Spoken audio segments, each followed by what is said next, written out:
ito yung iisipin nyo mga Tagalog dapat mahalin nyo rin yung mga Bisaya.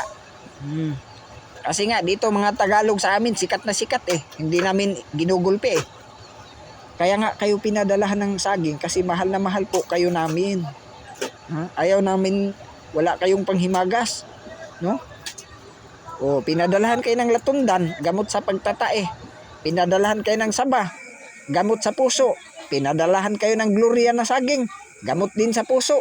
Pinadalahan din kayo ng lakatan, pagpalambot sa tae. O, ano pang iisipin nyo? Mahal na mahal kayo ng mga taga Mindanao. Huwag nyo nang bugbugin ang mga taga Mindanao. Maliban dun sa taga Mindanao na siraulo din, dapat bugbugin din yon. O bakit nung ako dyan sa Maynila, hindi ako buliro, hindi ako siraulo.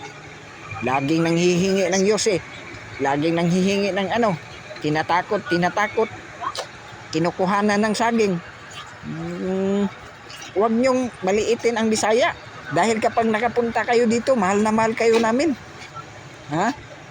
So ayan lang pakiusap ko Huwag nyo nang bugbugin yung mga Bisaya dyan. Kasi naghahanap buhay yan. Magbigay lang po tayo ng respeto sa bawat isa.